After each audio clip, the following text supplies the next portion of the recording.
easily and quickly land a high paying job in the next 30 days or less, right? I'm going to talk to you about four things today. Four, right? We'll talk about your resume and what your resume is all about, what hiring managers are looking to see the moment they take a look at your resume. That's number one. The second thing we're going to talk about is we're going to talk about the second thing we're going to talk about is we're going to talk about job searching. So many people that I talk to on a daily basis have an issue here. I'm going to show you how you can apply to 100 jobs a day in 30 minutes using LinkedIn, ZipRecruiter, and Indeed.com combined. I'm going to show you and then walk away. And at the end of the day, you'll come back and you'll have interviews. I'm going to tell you exactly what to do. Then I'm going to talk to you about job interviewing. I'm going to tell you the 6 to 8 interview question every hiring manager will ask you. I'm going to tell you why they ask those questions, and I'm going to tell you how you can effectively respond to those questions and get hiring managers to give you job offers after every interview. If you follow exactly what I say, you will get a job offer if you interview the way that I'm telling you to interview. And then the last thing I'm going to do is I'm going to show you how you can send one simple email and get $2,000 to $10,000 from every written job offer you get. Every written job offer. I don't care what the pay is. I don't care what the pay is. I don't care what the job is. I don't care any of that. I'm going to show you how simple it is for you to get $2,000 to $10,000 from every written job offer. Right? I do it every single day whenever I am submitting candidates to hiring managers and we are getting them, we're making them an offer. So I'm going to tell you all of that. Okay. So the first thing we're going to start with is we're going to start with your resume. Okay. I want to tell you what your resume is all about to hiring managers, not to you. Right? Because if you cannot align your resume to what hiring managers are interested in, if you can't do that, you're going to have problems. Okay. So you need to understand why, first of all, why do we want to see a resume when you complete an application? Like, type in the chat, why do you think we want to see your resume? Right? Type in the chat. What do you think it's all about? Are we looking to look at your work history? Are we trying to see, what are we looking at? Right? Anybody know the answer to that question? Why do we want to look at your resume? Because every job you apply to, you have to submit a resume with it, right? And you think, and a lot of people think, that the resume is about you showing a potential employer your previous skill, education, and background, and you're hoping it will make sense to them that you can do the job that you applied to. Okay? That's what most people think. They think, well, if I show them my previous work experience and what I've done, it will make sense to them and they will want to interview me. That is not what happens. That's not what your resume is all about. And I want you to change your thinking about resumes. Okay? I want you to look at resumes completely different. Your resume is more than just a document that shows your previous work experience. Your resume is actually your personal, professional marketing document. Okay? It is designed to show hiring managers what you can do for them now, not what you did in the past. What you did in the past should be on your resume, but you should also craft your resume so it shows the hiring manager how you can help them in their situation right now. And most people don't have their resume positioned in that way. And guess what? No one has told you that. I've spent the past 36 years of my career as a talent acquisition and recruiting leader, VP, COO level, director level, senior manager level, national manager level, right? And I spend my day, I make my money when I'm working in talent acquisition looking at resumes and evaluating people's qualifications against the job description that a hiring manager has asked me to hire people for, right? So when I'm telling you that your resume should be a marketing document that shows hiring managers what you can do for them now, that's what they want to see. So if you pick your resume up and you submit your resume to a job and it doesn't show the hiring manager what they want to see the moment they pick it up, right? Guess what? No one is going to call you. And I don't care if you apply to 25,000 jobs, they're not going to call you. And the reason why they don't call you is because you have not answered their questions, right? So they think if I call this person, it's probably going to just be a waste of my time. Okay? Now I'm going to prove it to you because you do the exact same thing. Okay? When you are looking for a job, if that job posting that you are about to apply to, if it does not tell you what you want to know, you won't apply. Now, I know this because as a recruiter 30 years ago, you were asking me if it was missing from a job posting, you would call and you would ask me about this job before you came up to my office to complete an application. You would ask me this: what is the job doing? So you've seen the job title. So you would ask me, well, what will I actually be doing? Okay. The second thing you ask me is, okay, where is the job going to be located? Like, where will I be working? Right. And the third thing you want to know is, well, how much does the job pay? Right. And then the fourth thing you want to know is, if I come up there to your office and apply for this job, what are my chances for getting the job? If those are four things that you are interested in knowing before you apply to the job, type yes in the chat. If that's what you want to know, thank you for joining the fan club. Thank you very much. So tell me, if that is what you want to know before you apply to a job, type yes in the chat. Now, again, I learned this over 30 years ago. Here's how. So I would put a position in the classified ads of the newspaper, and you would call me. Now, applying for jobs today is different than it was when I started 30 years ago. The way you used to apply to a job 30 years ago is you had to come to our office and fill out an application in the lobby. Okay? That's how we got your application. All right? It's not like that anymore. Now it's a digital lobby, and jobs are connected to job boards and applicant tracking systems. So I learned to write job ads to attract your attention, right? I became very good at that. I became a candidate attraction magnet. I get about, for every job that I post, I get about 400 applicants. 400. So I never have a problem getting people hired. And the only reason that happens is not because I'm so good, right? The only reason why that happens is because I know what you have told me that you want to know about the job before you apply. So I just tell you exactly what the job is about. That's what I do. I say, this is what the job is doing. This is where it's located. This is how much it pays. And this is your chances for getting the job. And I put that in the job board title.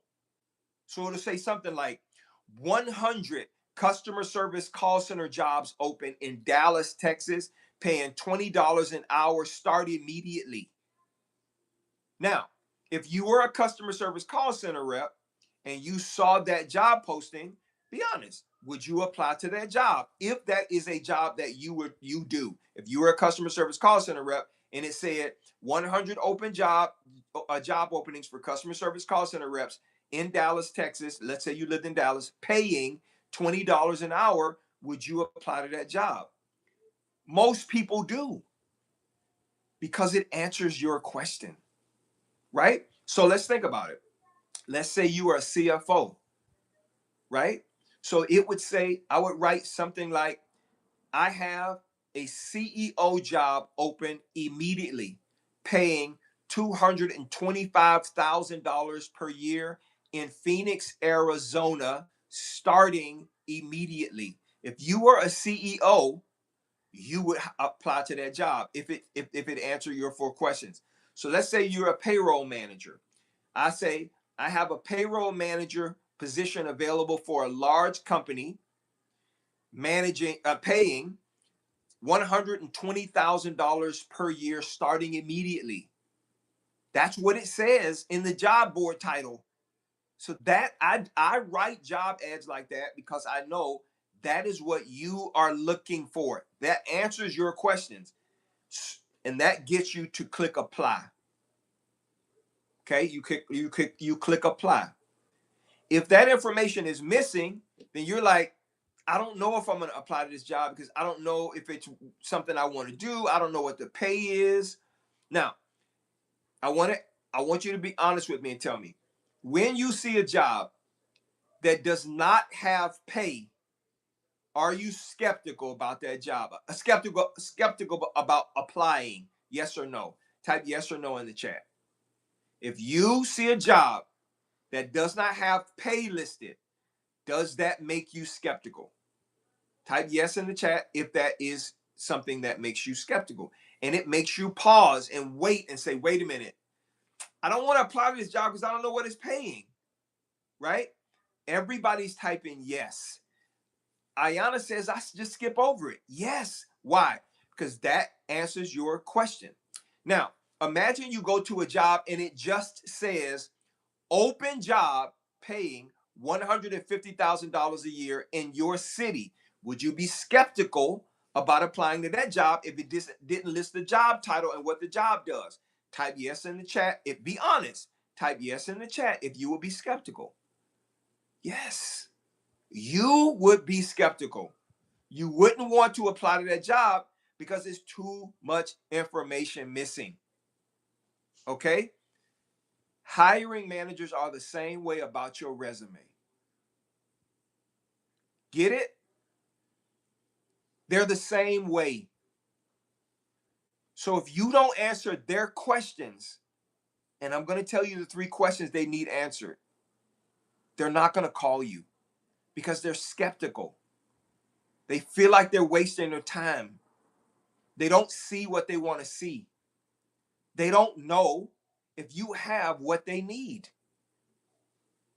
If that makes sense to you, type I get it in the chat. And I'm about to tell you the 3 questions every hiring manager wants answered the moment they pick up your resume. The moment, the second they pick it up. If they don't see it, I promise you, they're going to rip your resume up and throw it in the trash can. The digital trash can. You're going to get a rejection letter. All right, now watch this. So remember, we talked about what you want to see. Okay, so as a recruiter, I give you that information so you can apply. So now that you've applied and we look at your resume, this is what hiring managers want to see. And I'm going to explain to you how I found this out.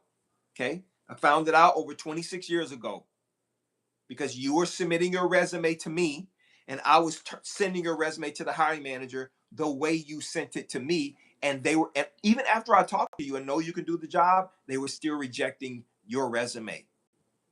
And I used to get really, really angry about that. Not angry, professional anger. Because I would say, how can you pass over her? How can you pass over him when she has the experience you just told me you want? And they would say, well, I don't see it, Dan. And I would say, what are you talking about? You don't see it. I just gave you the resume. I don't see it, Dan. Well, what do you want to see? This is what they told me. Listen, they asked me these questions. I used to get them over and over and over and over again, just like you used to ask me questions. And then a light bulb went off. Oh, that's what they want to see. So I started changing people's resume. Okay, so this is what happened. So I was submitting resumes to hiring managers. They were telling me no about you. I then got a little upset, went to my director. My director said, go ask the hiring managers what they want. I said, I thought I did, but I'll ask again. So I asked again. They told me these are the 3 things they want to see. They said, well, Dan, I see you sent me this resume and I'm looking at it. What does this person do? Okay. Are we looking at the same document?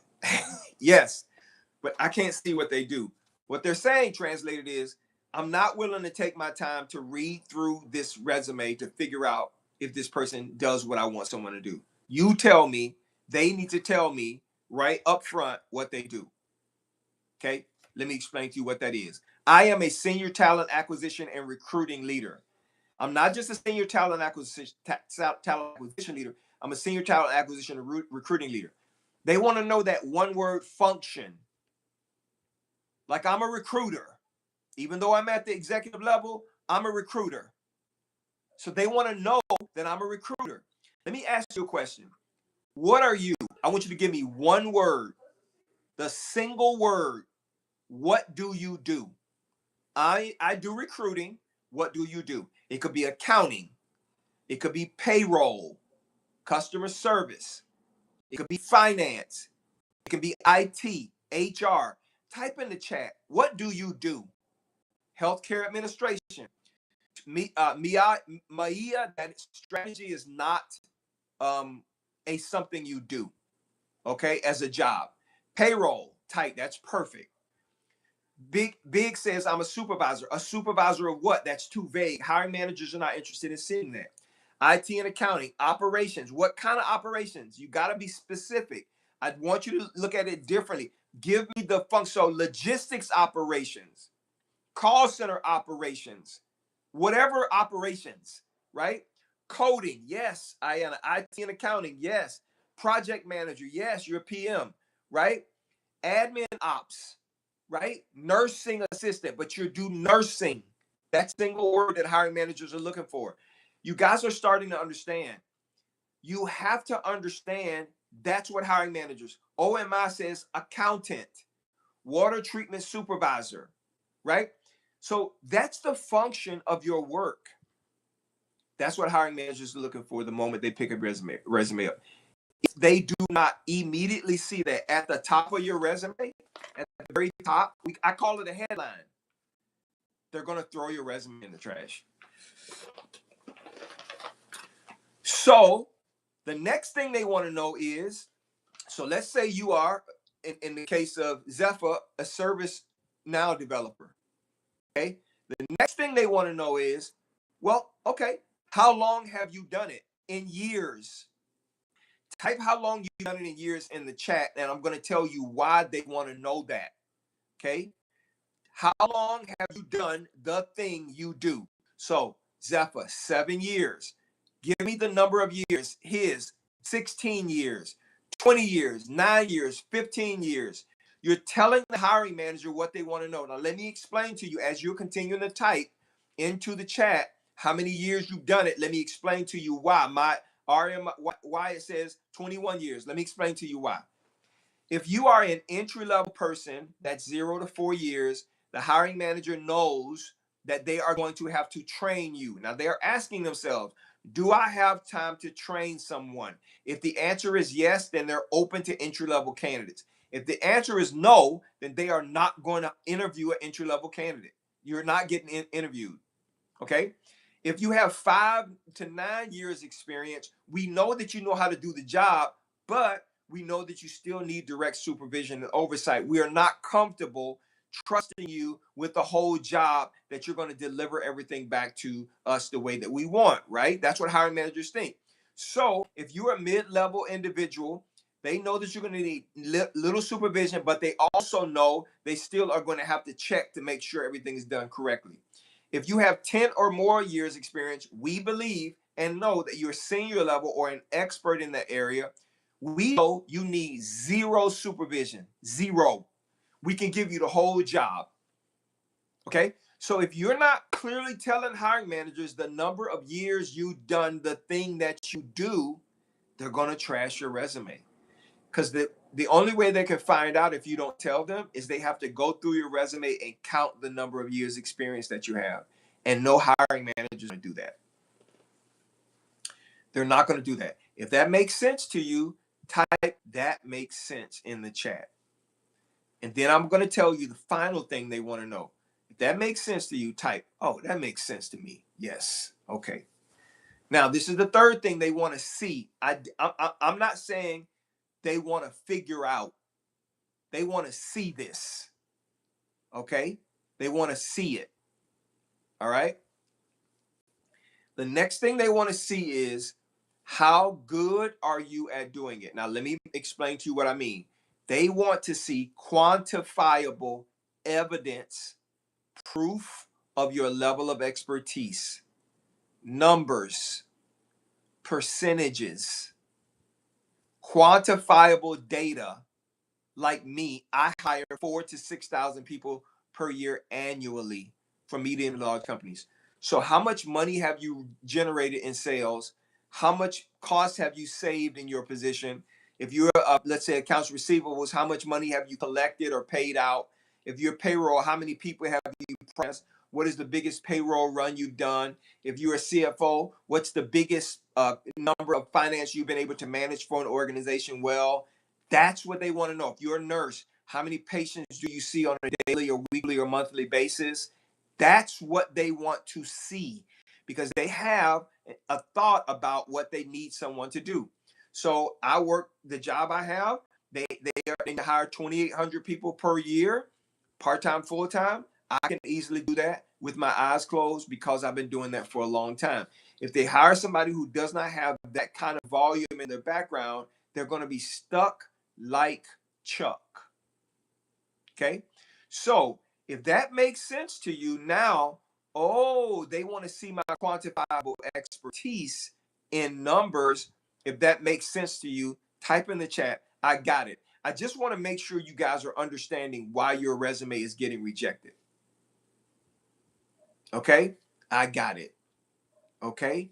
I got it. Yes, number of projects. Yes. So if you manage 3 projects a month successfully, 4 projects a month successfully, that is quantifiable evidence. I have a guy that's on my fast track program that was on my fast track program. He successfully got a job in like 23 days. He is a single family home land developing manager. So he manages, like when a subdivision is getting put up, he manages the entire project. So one of the things he was getting ready, he wanted to apply to jobs. And one of the things I told him, I said, you have to list how large the developments are that you manage. Like, is it a 1,000 house, 1,000 home, multi-phase subdivision? That's important because when you're working with a land development company, they want to know if you can handle the size of that project. Okay? If it's not on your resume, it's a mystery to them. You're forcing them to either figure it out by looking at your resume, and they're not going to do that, or you're forcing them to call you to try to find out. Now, I know you want them to call you to find out, but they're not going to call you. They're not going to call because they think it's a waste of time. See, they're like, okay, if I call and I have a 20-minute conversation with this person and I then realize this person is not a fit, one, it's going to be a little weird getting off the phone with you, trying to get off the phone with you. Okay? You're going to be like, well, when can I interview? When can I? No, they don't want to do that. They don't want the friction. Okay? So they're not going to call you. They're not going to email you and ask. They're not going to call you. Hiring managers think it's your responsibility to tell them that information. It's not their responsibility to figure it out. They think you are responsible for showing me what I want. Just like on the job postings. I am responsible for showing you what you want to see if I want you to apply to the jobs that I'm hiring for. And if you are not applying to my jobs, that's on me. So we're still talking about the resume. And if you're just joining the live, I've been in talent acquisition and recruiting for 36 years. I've looked at 750,000 resumes in my career, hired 40, 50,000 people in my career. I've done hundreds of thousands of interviews, group interviews, individual interviews, and I train teams to do the exact same thing. I built the largest IT customer service call center in the state of Texas in the late 90s. It took me 4 months to do it. I asked Southwestern Bell, I asked them a question.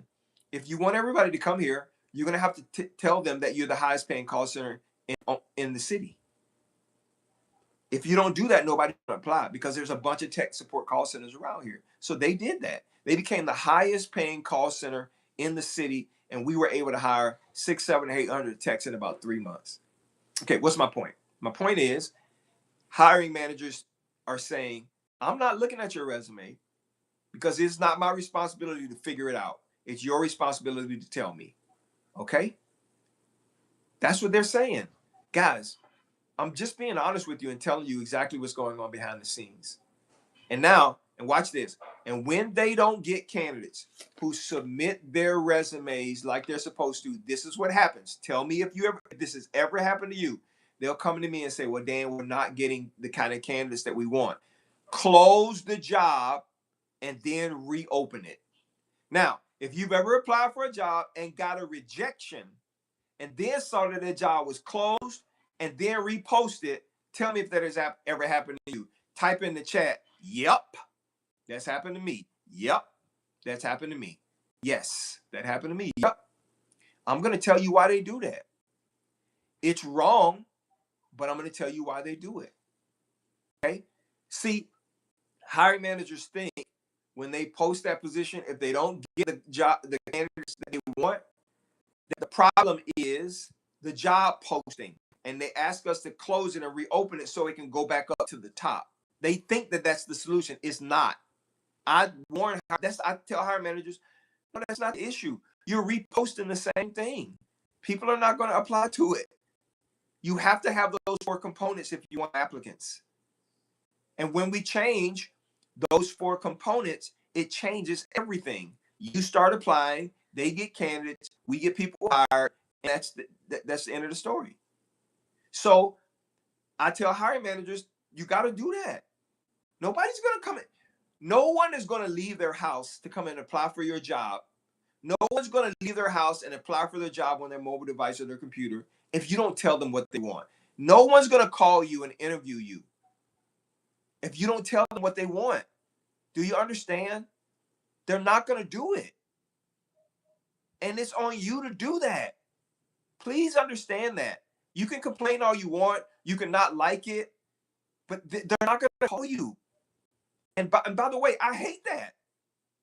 I don't like that. But there's nothing I can do about it. My job is to serve the hiring manager, and my job is to give them what they want. So this is what I started doing. I said to hiring managers, oh, is that what you want? Okay, great. Guess what? I'll give that to you. So when you submit your resume to me, I was reworking your resume. I would tell you, if I submit your resume like this, they're not going to want to talk to you, even though you're qualified. So I'm going to rework your resume. Is that okay? And you would say yes. I would rework it, send it back to you, talk to you about it. You would say, yes, that's perfect. Then I would send it to hiring managers. I went from 2 out of every 10 people getting an interview to 8 out of 10 people getting an interview. It changed everything because I just repositioned your resume. Same person, same information. The information on the paper was just arranged differently. It showed the hiring manager what they wanted to see right up front, and all of them were saying yes, yes, yes, yes, yes to everybody. So that's your problem. Your problem is your resume is the issue. So before I move on, let me tell you what I'm going to do. And you guys have already started sending me your resumes. I'll review your resume for free. And I will tell you, you need to change this, add this, remove this. The whole goal is for you to get more job interviews. When you send me your resume, I will tell you it's missing that headline. Those 3 things are not on your resume. Hiring managers are not going to interview you. So if you are someone who are applying to jobs and you're constantly getting rejections and you're not getting interviews, email me a copy of your resume to daniel@dscds.com. Right now, I will take 100 people and I will review your resume today. Yes, on Saturday. I'll review your resume today and I will respond and tell you, change this, fix this, add this, subtract this. That's what I'll do. Now, there is an option in there if you want me to do it, but you don't have to choose that option. You could do it yourself Okay? So email me a copy of your resume. Karim, Veronica, Ashley, A. Porter, Tracy A. Lewis, FADE. I got your resume. I guess that's James. I got your resume. Okay? So I can take another 92 people. If you email me a copy of your resume, I'll review it free. How much does it cost, Daniel? It's free. And I'll tell you, fix this, adjust this, change that. So you can start applying to jobs. Once you fix it, you can start applying to jobs and you get more hiring managers seeing what they want to see so you can start getting interviews. So if you have a problem getting interviews, I'm telling you what the problem is. Okay, now what else do hiring managers want to see? After they see this captivating headline, I relate it to a job title and a job posting. After they see that captivating headline on your resume and they say, oh yeah, this person is definitely somebody, they're going to skim and scan your resume. Now, let me explain to you what they're skimming and scanning for. No one reads your resume. I've looked at more resumes. I looked at so many resumes, it'll make your eyes cross. We don't read resumes. Okay. Now, if you thought we read your resume from top to bottom, be honest. If you thought that that's what we did to make a selection, type yes. If that's what you thought, because I'm going to tell you what we actually do. If you thought that we read your resume from top to bottom, education, everything, if that's what you think, just type yes. Yes, I thought that's what you do. Okay. Now, someone said, nope, they look for keywords. Let me explain something to you. We don't look for keywords. That's not what we look for. Okay, guys, we don't look for keywords and we don't read resumes. I am going to tell you, we do look for something, but I am going to tell you what that is, but it's not keywords. This is what we look at: data, numbers, percentages. That catches our eye and makes us read the rest. So if your resume doesn't say, I'm an accounting pro that manages $250 million in revenue for a company, it's the 250 million that we're looking for. If you're not, let's say, if you're a warehouse logistics operations manager and your team loads and unloads 35 trucks a day, you move 50,000 boxes a day. We're looking for the numbers and the percentages, and then we work backwards. That's what we're looking for. So we don't read keywords like loading, unloading, shipping, receiving, manager, supervisor. We don't, that's not what we read. We're looking for percentages. Okay? Percentages, numbers, revenue generated, cost saving. That's what we're looking for. Okay? So if you're a sales rep, I want to know, how much money have you been able to generate for an organization? That's the data we're looking for. If I don't see it, I'm not going to figure it out. We're not going to read your resume to figure it out. I promise you that, guys. I'm going to tell you something else when it comes to applying to jobs. It's going to blow your mind. You're going to be like, what? Yeah. So if that is a surprise to you that we don't look for keywords, type surprised in the chat. Type surprised in the chat. Because we don't look at keywords. We don't. You may have thought we do, but we don't. So you making your keywords fancy on your resume is a waste of time. Okay? That's not what we look for. We look for numbers, data. That's proof. Okay? By the way, you do the same thing. Let me explain to you what I'm talking about. Remember, I told you, you want to know what is the job doing? Where is it located? And the data you want to know is, how much money does this job pay? That is the data you scan for right off the bat. That's the most important thing you want to know. When you go to Amazon, you're looking for a product. What is the first thing you try to figure out? Tell me, write it in the chat. I'm not going to even tell you. When you go to Amazon and you're trying to buy something, what is the first thing that's important to you? Honestly, tell the truth. What is it? Type it in the chat. First thing that's important to you. If you find something that you like, cost, how much it costs. Right. Other people look at ratings and reviews. Yes. Guys, hiring managers do the same thing. God, my God. We don't read your resumes. We're looking to see if the data is there that supports your captivating headline. If it's missing, they rip your resume up, they ball it up and throw it in the trash. Okay? Please. I don't want you to be, I don't want you to, I don't want this to be a mystery to you anymore. So I'm going to come on every day and tell you guys this because this is what's happening. Okay? All right. Now, so we don't read your resume. We're looking at two other things on that first page. This is your first page. Summary of accomplishments, top 10 things you've done in your career with quantifiable evidence, numbers. And then we look for your areas of expertise. Those things technically you can do so well that you can do them with your hands tied behind your back and your eyes closed, right?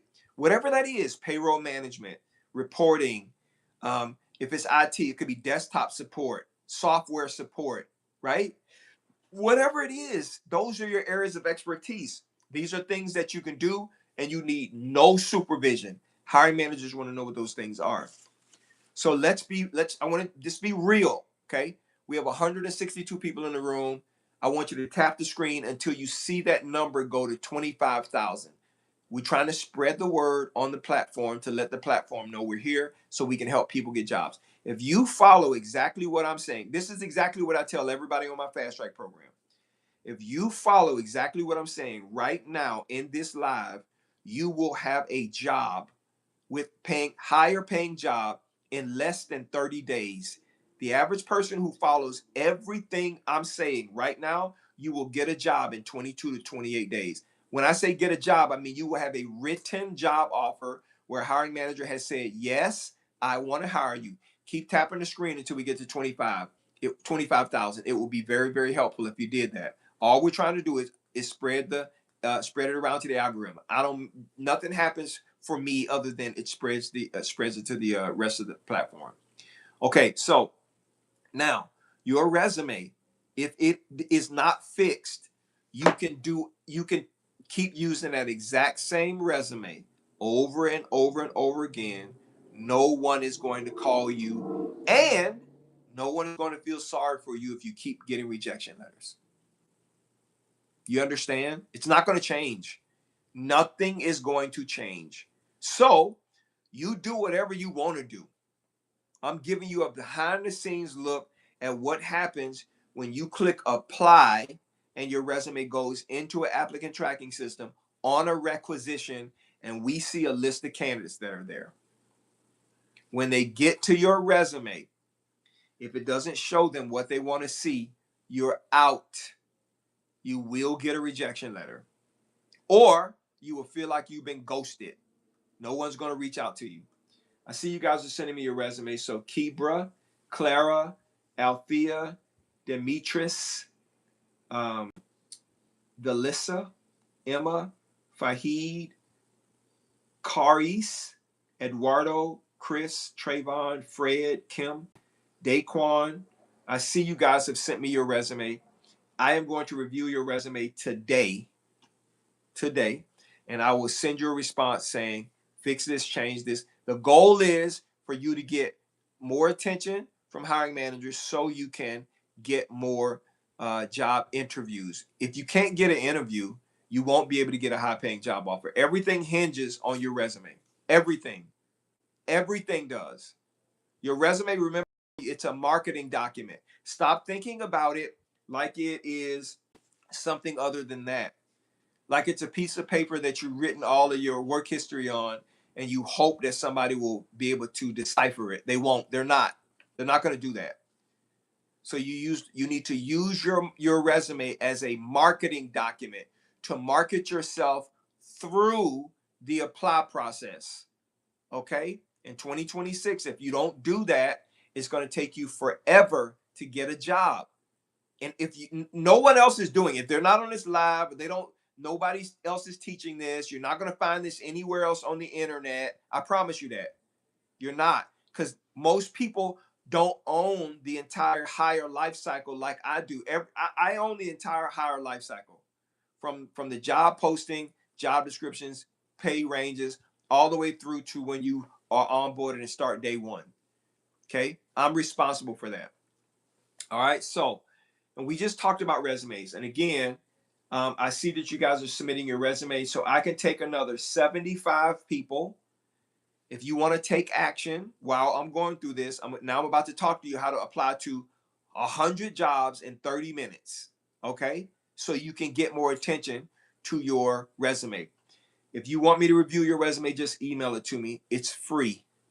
Okay, it doesn't cost you anything for me to look at it and review it and reply. I will do that today. All right. Now, if you are ready to figure out how to apply to a bunch of jobs so you can that match what you want, if you're ready, before I move to the next section, just put in let's go. Right? Let's go. I'm going to show you exactly how to do it. I'm going to show you how to apply to jobs and find jobs like recruiters find you.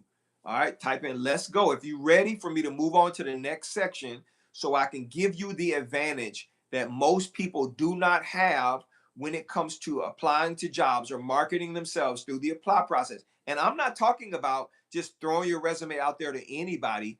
I'm going to show you how to do a targeted search that matches exactly what you want to do, working where you want to work, paying the money you want to make. I'm going to show you right now. If you are serious about it, keep on typing. Let's go. Let's go. Let's go. I'm going to tell you exactly what to do. Okay? So, here you are. Now you have this amazing resume. And you're like, man, I'm ready to show it to hiring managers. Now, you think if you only show it to a couple of hiring managers, they're going to notice and say, yes. I'm sorry, it doesn't work like that, okay? Let me explain to you what the application process actually looks like, okay? When you apply to a job, if you are the first person who applies to the job, okay, let's say you apply at 9 o'clock in the morning, and let's say 100 people apply after you, your name goes all the way down to the bottom. Okay, so that's fair, just like an email. Okay, your name will go down to the bottom. If a recruiter or a hiring manager is not diligent, they're going to start with the last person who applied, not the first person who applied. I know that sounds crazy to you, and that is not fair, but that's how it works. So if you apply to a job at 8 o'clock and 200 people apply to the job after you, they're not going to get to your resume until they get through those 200 people. Now, that's not fair. Yes, it's what I do. I'm being honest with you. And if they find 5 to 10 people before they get to you, they won't get to you. If that's news to you, type news in the chat, because that is exactly what's happening. If that is news to you, type news. Yes, that's exactly what's happening. Is there a way around it? Yes, I'm about to tell you. Okay? Is there a way around it? Is there a way for you to have an advantage? Okay? Is there a way for you to be able to not be caught up in this mess that we do as recruiters, that hiring managers do? Okay? Now, what I try to get my team to do is exhaust everybody on the requisition before we move on to everybody. I want to get the top candidates, but not everybody does that. So again, let me explain to you what happens, and I'm going to talk to you about how to combat it. These are jobs that you're applying to. Click, click, click, click, click. What happens is, if you're the first person to apply, and let's say 200 people apply, you're going down to the bottom, okay? And if they get two candidates that are qualified before they get to you, and by the way, only 2 to 4 out of every 100 people who apply to the job are supremely qualified. So I hope that provides you with some comfort. Only 2 to 4 out of every 100. Okay? So if I get 100 people on an application, I'm going to get about 20 of those people who are moderately qualified, 10 of those people who are pretty good, 5 of those people who are very qualified. So we'll start with 20, whittle it down to 10, get 5 people to interview with the hiring manager so we can get 1 person hired. Okay, so that's typically how it works. All right. Now, how do you combat that? There's only one way you can combat it and control it.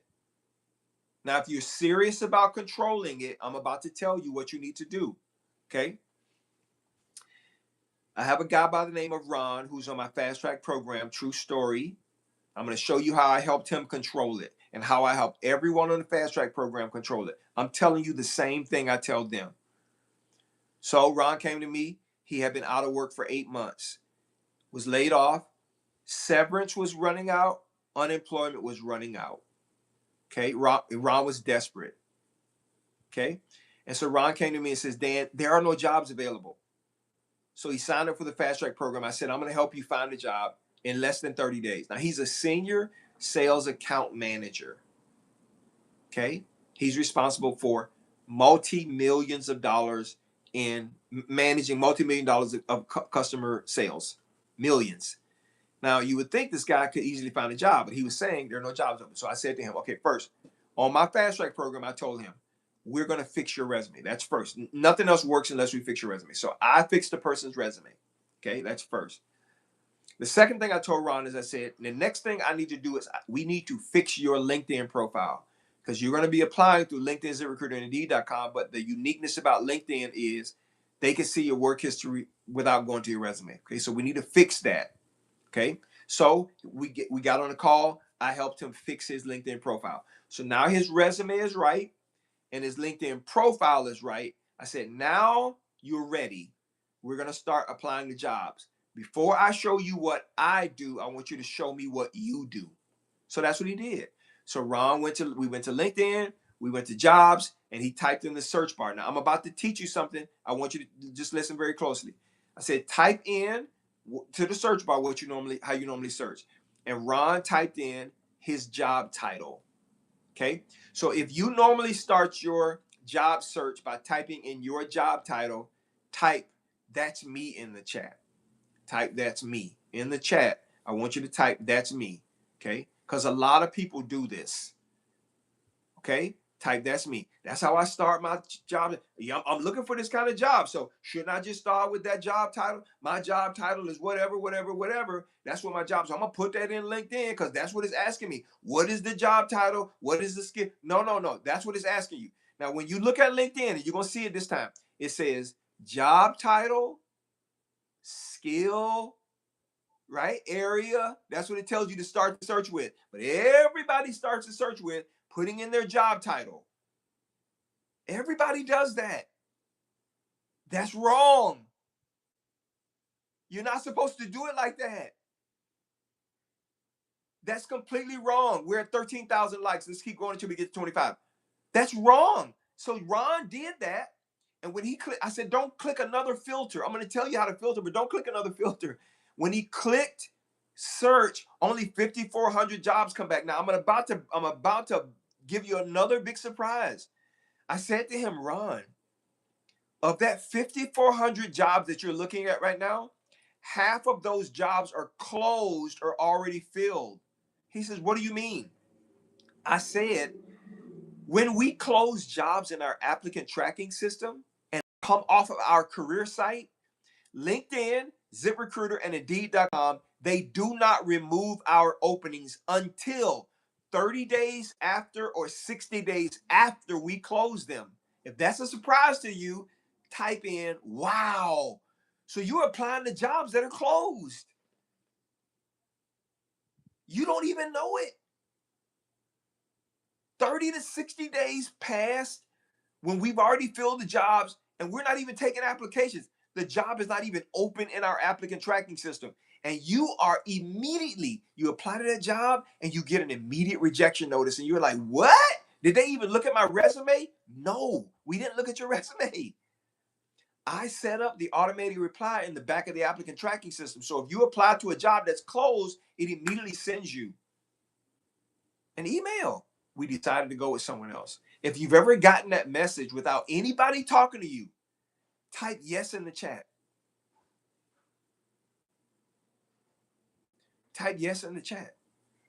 If you've ever gotten that message, you apply to the job and immediately, like within 5 minutes, 15 minutes, you get a rejection letter saying, we decided to go with someone else. I'm going to tell you what that means. The position, if they apply that fast, because I'm going to tell you how long it takes recruiters to look at resumes. If you apply that fast, one, the job was closed. Two, no one ever looked at it. Three, you received that automated message because it was automatic in our system. And by the way, your resume never even made it into our applicant tracking system. So we don't even have a copy of your application. Right. Joe says, ouch. Yep. I'm telling you, I sit in front of the applicant tracking system all day. I'm the admin. This is what I do. I have to report on the data in the applicant tracking system. So I'm telling you, that's what's happening. Watch this. So if that's the case, what should I do? So I told Ron, search for a job. Then we started filtering. First rule, number one, you got to search for jobs and filter on, go to filter when the job was posted, 30 days or less. Now, why do I say 30 days or less? This is how recruiting works, okay? Week one, we post the job. We wait about 5 to 7 days before we start calling candidates. Week two, you're going to interview, okay? Week three, you're going to do a hiring manager interview. And if they can make an offer, you're going to get made an offer in week four. It takes 4 weeks for us to hire for one position, okay? That's typically how it works. Job posting, week one. Recruiter interview week two. Hiring manager interview week three. Offer week four. That's what happens. That's typically what happens. If you're a director, VP level, it's an additional 2 weeks. If you're a C-level executive, an additional 4 weeks. Okay? It could be anywhere from 8 to 12 weeks to get you hired as a C-level executive for the most part. All right. So if the job has been posted for 30 days or less, there's a great likelihood that the job is still open and that they're still interviewing candidates. You can't go down to jobs that have been posted within the last 24 hours. You won't get enough jobs, okay? So you have to go with jobs. You have to filter by jobs that have been posted within the last 30 days. Then the next filter I told Ron to go over to, as I said, all of these, now that we've done 30 days or less, it went down from 5,400 down to 2,500 jobs. So I told him, I said, you see how it's shrinking? What Lincoln just told us when we did that filter is 2,500 of these jobs are not real. They're not open, okay, because they're old. Now, the next filter I said to him, we only have 2,500 jobs left, but these are all of the sales jobs, all of the jobs that have your title. Now I want you to filter by your level of expertise. So he's a senior level, director level. That's what he clicked on. And then I said, I want you to click in what your pay desire is, 60,000, 70, 80,000, right? So he put 120,000 plus. Long story short, when he did all of that, it came down, he got 18 jobs. And I said, that's how you're searching? So you can't do that. He said, so what should I do? Again, this is what I'm telling you. I tell everybody on the Fast Track program. I say you have to start with a broad search. I said, so I want you to take your job title out, and I just want you to put your single word job function in, sales. Okay, so we put sales in. I said, click search. 440,000 jobs came back. And I said to him, what we just told LinkedIn is to show us every job that it has the word sales in the title or the job description. It told us 440,000 jobs. I said, now remember, we have to go through that 30-day filter. So we went to the 30-day filter and it took it all the way down to like 200,000 jobs. Okay. And then I said to him, now, you don't qualify for all these jobs because some of these jobs you're underqualified for. Some of these jobs you are overqualified for. So we need to start filtering based on your expertise. So we did 30 days, then we did his level, then we did his pay. Now, watch this.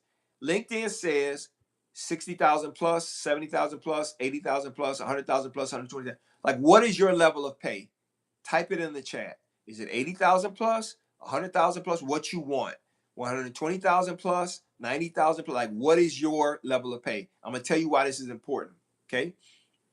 So he sorted by that, and then he sorted by where do you want to work? Remote, local, or hybrid? Okay, everybody, 120, 180K, 80K. I see 80,000. I see you guys put it in the chat, 55 plus. You have to sort by that, 95,000. Because what happens is if you don't sort by that, it's going to send you jobs that are below what you want to make. And no one wants that. Okay, so you sort by that. Then the next thing you're going to sort by is, do you want this job to be remote, hybrid, or local? I often tell people, leave that unchecked because you can work anywhere. You'll be okay with working anywhere for the most part. Remote, hybrid, local. If it's local, here's something else I need to tell you. When you click on I want jobs in my city, when you put in the search bar, you want your city. This surprises everyone on my fast track program, and I bet it surprises you. When you tell it you only want your city, what LinkedIn, ZipRecruiter, and Indeed.com is they will push the job out to a 25-mile radius from the city hall or city center of that city. Only 25 miles. So you're only going to see jobs within a 25-mile radius of your city if you put your city in. So I tell people push it out to 100 miles. Okay? If you don't do that, you're not going to get a lot of jobs back. And then this is the next thing I told them to do. I said, the next thing I want you to do so you can apply to a bunch of jobs fast is I want you to click on, toggle on, and I want you to turn easy apply on. Easy apply. Now, I want you to type that in the chat because I want you to make sure you got it. Easy apply. Type that in. Easy apply. Now, that's on LinkedIn. On ZipRecruiter, it's one click apply. Indeed.com is quick apply. So I want you to type in easy apply. Now, let me explain something to you. He said to me, same thing everybody thinks. Well, aren't those jobs not real jobs? And I said, actually, they are the most real jobs. When we put easy apply on the application, we're telling the job board, send us as many applicants as fast as you can. Give people the easy way to apply to a job because we need a bunch of candidates that we can go through. That's what we're telling it. So actually, jobs that are easy apply are more available than jobs that are not easy apply. If that's a surprise to you, type in, that's a surprise. That's a surprise. Okay, so you guys are sending me your resume. Michael, Fahar, Jermaine, Denise, Vanessa, Delissa, I got your resumes. So email me a copy of your resume if you want me to review it for free. Email a copy of your resume if you want me to review it for free. Yes, that's a surprise to so many people. So now that we have his filter, we went from 440,000 jobs in an open search down to a premium search that exactly matches what he wants. We got down to, I think, 43,000 jobs. Okay, now watch this. Then I said this to him, and I do this with everybody on the Fast Track program when I am training them on how to apply to jobs. I say, now I want you to apply to 15 jobs right now. Okay, and then I turn my video off on the Zoom call and I watch them apply to 15 jobs. It takes 5 minutes. Do an easy apply. So you're not going to read job descriptions because we've already figured out that the jobs that we have filtered for it exactly what you want. If you read job descriptions, you're going to be distracted because you think you have to have everything on that job description and you don't. You only have to have 2 or 3 things. That's it. Okay? So you're going to apply to jobs. And that's what he started doing. 5 minutes later, applied to 15 jobs. And I said, how easy was that? He says, very easy. I said, great. Here's what you're going to do every day, starting today. I said, you're going to apply to 30 jobs on LinkedIn. It's going to take you 10 minutes a day, every day. You're then going to go over to Indeed.com and you're going to apply to 30 more jobs. You're going to filter the same way. You're going to apply to 30 more jobs. So that's 60 a day. Now you've been doing it for 20 minutes. And I said, then you're going to go over to ZipRecruiter and you're going to set up the search the same way and you're going to apply to 30 more jobs. You're going to apply to 90 jobs in 30 minutes. If you want to apply to 105 jobs, then you just take that number to 35. 35 jobs would take you 35 minutes to apply to 105 jobs. He says, wow. I said, yes. And you're going to do that 7 days a week, 90 jobs a day, 7 days a week is 630 jobs a week that you have marketed your resume to hiring managers. Now, let me ask you a question. I have people come to me all the time. Man, I'm only applying to 5 jobs a week. Why is nothing happening? Let me ask you this question. Do you think, I know it's a rhetorical question, but I want interaction.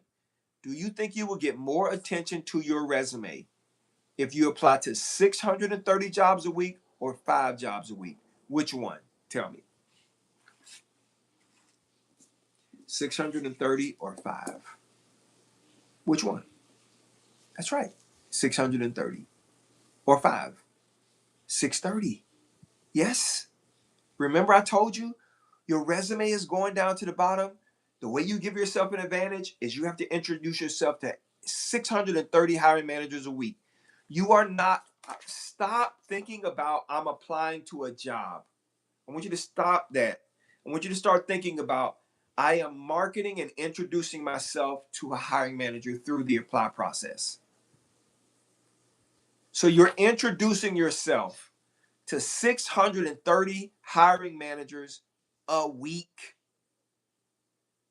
That's 200, that's 2,400, almost 2,500 jobs a week, a month, I'm sorry. Now, let me ask you a question. If you apply to 2,500 jobs a month, be honest and tell me, you may not be sure, but be honest. If you apply to 2,500 jobs in 1 month, spending just 30 minutes of your time a day, do you think you will get interviews that lead to job offers? Yes or no? Type yes or no in the chat. 2,500 jobs a week, a month, in 1 month. Yes, this is the unlock. Nobody's telling you this. This is the unlock. This is it. You have to get, and I'm not saying spend all day at your computer. This is what you do. You get up in the morning, you get your coffee, you apply to your jobs, 90 jobs in 30 minutes, you drink your coffee. Okay? And you leave. Once you finish, go to work, go work out, go have lunch with your friends, do whatever you normally do. Go walk your dog, go knit socks for your cat, whatever you do. Just leave. Don't do anything. You're not going to look at that computer until 4 o'clock in the afternoon. And when you get back at 4 o'clock in front of your computer, you're going to see 2 to 3 people say to you, hey, I would like to interview you. Now, remember, the caveat is you got to have a resume that attracts the attention of hiring managers. Now, I am assuming that your resume is fixed, okay? And you apply to 90 jobs a day, you're going to get 2 to 3 people that say, you know what, I would like to talk to you. I see what I want to see. You apply to a job, I want to talk to you. Let's say one person replied back, one, and you did 90 every day. You would get 5 interviews a week. 5. You could turn them down if you want. So that's what happened to Ron. Week 1, Ron started applying to jobs. In week 2, he kept doing it, but in week 2, he had 4 job interviews. 1, 2, 3, 4. Now, on my fast track program, I do an accountability meeting every Monday. And the first question I ask every person on the fast track is, how many jobs did you apply to last week? That's the first question I ask, because it's going to tell me the responses you've gotten. And I can tell you if you're making progress or not. That's why I tell people on the fast track program, if you do exactly what I tell you to do, you will get job offers in 22 to 28 days. This is not a game here. I'm telling you this. I tell them this is how it works. So Ron had 4 job interviews in week 2. 4. Okay. And so I did his prep for all 4. He had 2 offers in week 3 and 2 additional interviews.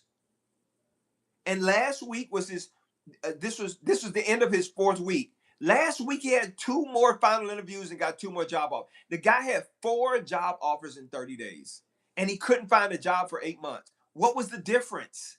First, we started with his resume. We fixed that. Then we started with his LinkedIn profile. Then we had him apply to jobs the right way.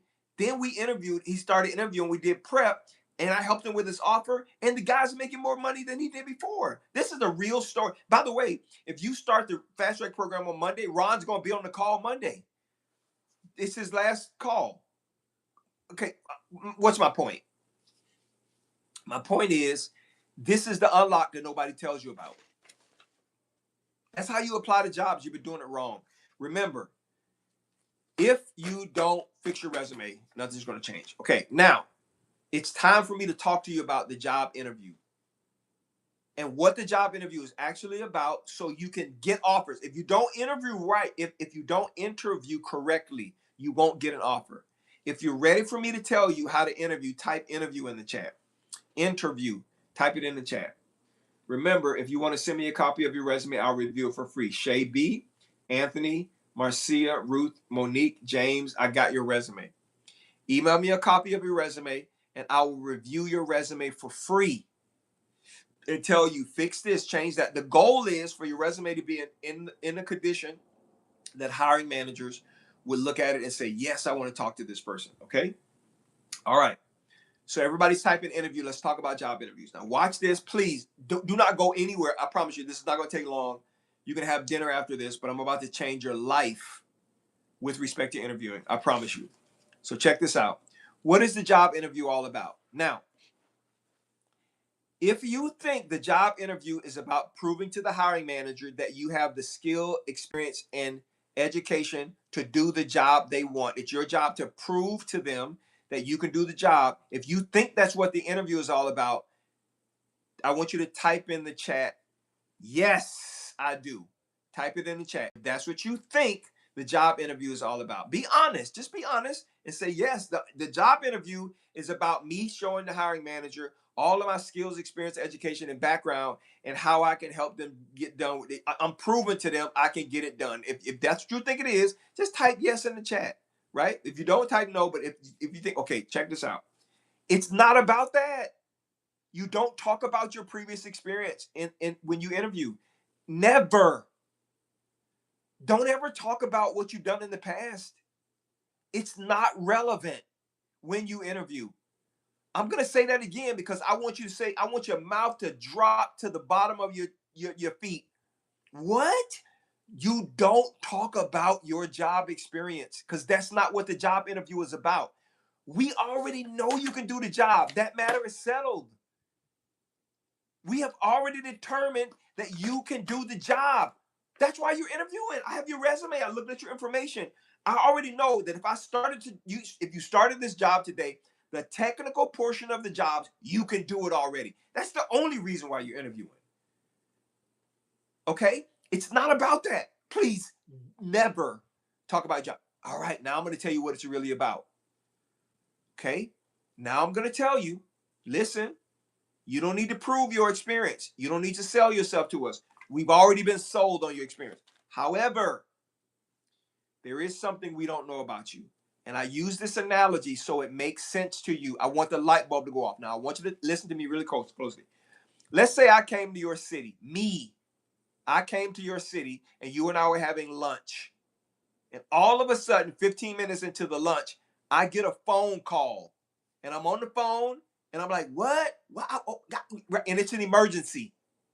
And I get off the phone and I say, I am so sorry. I have to cut this lunch short. I have an emergency. I got to get to it. Can I borrow your car?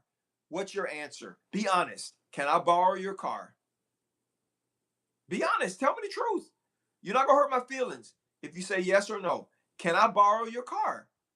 Misa says no, no, no. Everybody's saying no. Joanne, no, no. Everybody's telling me no, no.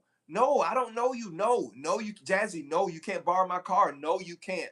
No, you cannot borrow my car. Can I borrow your car? Will you let me borrow your car? Mia said, you're nice. I can take you though. Yeah, guess what? You can't borrow my car either. No, no, you're not driving my car. Now, I want you to answer this. Be honest. I want you to be real with me. Give it to me 100. Why can't I borrow your car if I have an emergency? Tell me the truth. Why? Why? Type it in the chat. Why would you? Right. Emma Living says, I don't know you. I don't know you well enough. I have trust issues. I don't have a relationship with you. I don't know you. I don't trust you. That's right. You don't know me. So you're not going to give me the keys to your car and say, go tend to your emergency. Handle your business. I see you when you get back. You're not going to do that. Now, you might be nice enough and take me, but you are not going to give me your car. Why? That car is important to you. Stop for a second. Listen. Stop. That's what the job interview is about.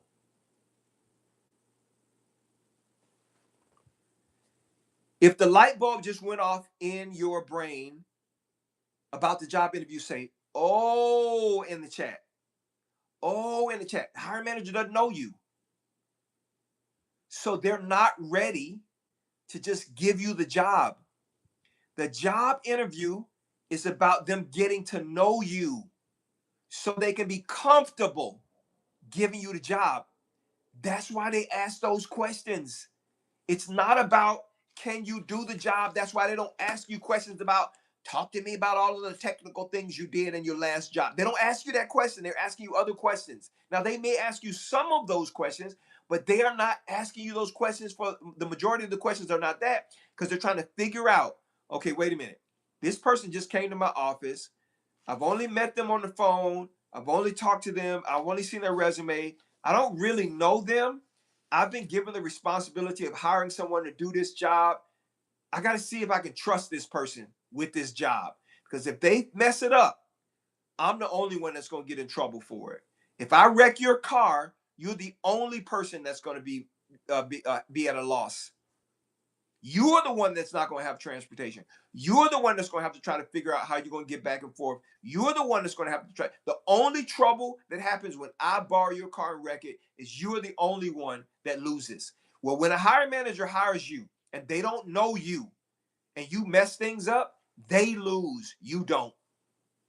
So that's what the job interview is about. And that's why they ask these questions.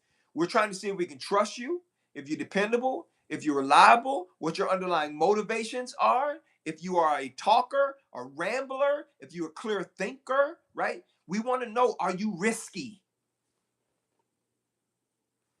If that makes sense to you, type in the chat, that makes sense. I want to make sure I'm getting through to you. Type in the chat, man, that makes sense to me. I get it now. Yes. So if you have been going to the job interview and you have been trying to tout your expertise like you are the Michael Jordan of IT or the Scottie Pippen of project management or the Leonard Messi of CFOs, if you've been doing that and you still haven't gotten the job, this is why, because you've been talking about the wrong thing. So we are going to ask you these questions, and this is why we're asking them, because we're trying to see if we can trust you with our job, the car. Okay. First question right out of the gate.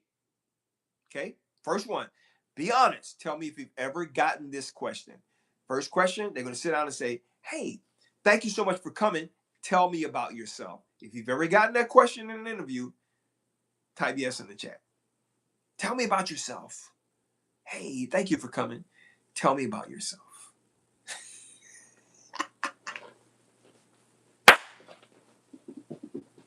Check this out. Everybody asking every time. Everybody's saying yes, yes, yes, yes, yes, yes, yes, yes, yes. Now, I'm going to ask you another question. I've never asked this on the live. Listen to me. Be honest. Be honest. Be honest. Do you think they are really asking that because they want to learn all about you? If you think that is what they want to ask, type yep in the chat. If that's why you think they're asking that question, because they want to know all about you and your hobbies and the things that you're interested in and the things that you like doing and the thing. No, they don't want to know it. That's not why they asked that question. Right. So if you know they don't want to ask, that's not what they're asking. Why does everybody talk about everything that's going on in their life? Why? The job interview is over if you do that. It's over. You have just ended the interview 5 minutes in. Okay? So listen, guys, listen. Why do we ask that? So I want you to think. So one, we're not asking because we're trying to learn about you. We don't care about you. Hiring managers don't care about you because they don't know you, right? So why are they asking that question? When they say, tell me about yourself, I want you to look at it and understand that is nothing but an icebreaker. They're saying, I'm about to start this interview. and I want to make everybody comfortable. It's just an icebreaker. So I'm going to tell you how to answer it so you can break the ice. I want you to pick 4 of your best professional character traits, okay? Resilient, disciplined, compassionate, patient, hardworking, loyal, flexible, courageous. Whatever those 4 character traits is, just Google professional character traits. Pick 4. And then I want you to say at the end, and I'm someone you never have to worry about this job getting done. So it sounds something like this. Hey, Daniel, tell me about yourself. Thank you so much for having me for the interview. Here's what you need to know about me. I'm a very resilient, disciplined, courageous, honest, successful team leader who values team success above individual success. And I'm someone you'll never have to worry about whether this job is going to get done or not. That's the icebreaker answer. If that makes sense to you, type, oh, now I get it. Oh, I get it. I get it now. Oh, got it. Okay, yeah, that makes sense to me. Oh, All right, now they're going to ask you that question. So if you start rambling, if you start going down a rabbit hole, if you start to talk about, the pink and gray socks you've knitted for your gerbil, or the gold necklace that you purchased for your oversized goldfish, or the Crocs you bought for your American Bully. If you start talking about those things, it's over. You're done. Okay? I've seen it happen to thousands of people. All right, now, next question they're going to ask you. Now this is when the interview starts. Second question is when the interview really is getting started. They're going to say to you, I see you working over here. Why are you looking to leave your current job? Type yes in the chat if you've ever gotten that question. Why are you looking to leave your current job? Why? If you've ever gotten that question, type yes in the chat. Okay? Right? What are they trying to find out? Guys, please listen to me now. I'm about to tell you something because most of you make this mistake.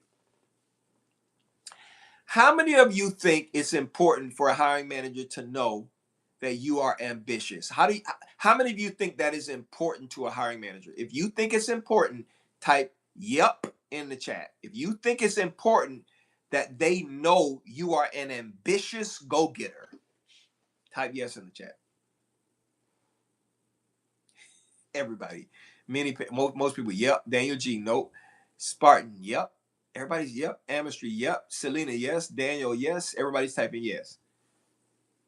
No. They don't want to know that. So when they ask you, why are you looking to leave your current job? Never say, I'm looking for a better opportunity. It's over. Never say, I'm looking for more money. It's over. I'm looking for growth. You're done. It's over. That's the end of it. Why? Because they think that if I hire you and you're looking for more opportunity, the moment another opportunity comes along, you're going to leave me too. And I'm not willing to take that chance. You're too risky. Interview over, done. Now, if that surprises you, type wow in the chat. Wow in the chat. See, you think that your ambition is attractive to a hiring manager. You think that telling them that you're looking for growth and opportunity and you're looking to get promoted and you're looking to grow with the company, you think that's what they want to know, but they don't want to know that. Don't tell them. Please don't tell them. Because they're thinking, if you come here and you get this job and you grow with this company, my job is going to be on the line. Okay? You understand? So you don't want to. Now, the next question they're going to ask you is this. Tell me if you've ever gotten this question. Be honest. Let's say you're working at a pretty good company. We see it. They're like, okay, I see you work over here. Why do you want to come work here? Why do you want to work here? Type yes in the chat if you've ever gotten that question. Yes in the chat if you've ever gotten that question. Yeah, man, I've heard that before. Yes. Yes. Yes. Why are they asking that question? Why? Because we want to know what your underlying motivation is for wanting to come here with us. So again, you can't say, okay, let me back up 1 second. So if you're working and you're currently working and they ask you why do you want to leave your current company, you should answer like this: because my I like this company that I'm working with. They're good people, but my goals and my values, they don't align with this company anymore. I've done my research. They align more with your company. If you are not working, you've been out of work for a week, a month, 6 months, 8 months, a year, you simply say, I was laid off. That's it. I was laid off. That's it. We know in HR, that's a broad definition of you were terminated or downsized or merger acquisition or something that caused you to be separated. We don't question it. Okay, so if they ask you, why do you want to work here? You simply say, well, I've done my research and I realize you guys are the best and I want to work for the best. So now we know your underlying motivation. Okay, you don't say, I want to leave a job because it has no growth. Never say that. Never. Don't ever say that. Because if there's no growth where you're going, you're out. You guys got to stop thinking that your professional success is something the hiring manager really cares about. They don't. When they're interviewing you, they don't know you. So they're not going to make any kind of an investment in you. They have no obligation to help you get to the next level. Zero. And they're not going to. Okay? Now, they're not going to tell you that, but I hear it. When you leave the interview, I hear it. I hear it. They tell me, okay? Because I'm in talent acquisition. I'm the one that's leading the talent acquisition support. All right.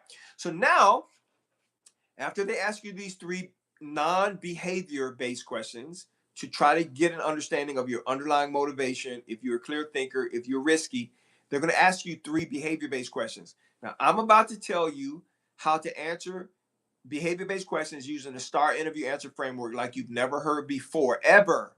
Okay, so be honest. If you struggle with answering behavior based questions in a clear and concise way, type yes, that's me in the chat.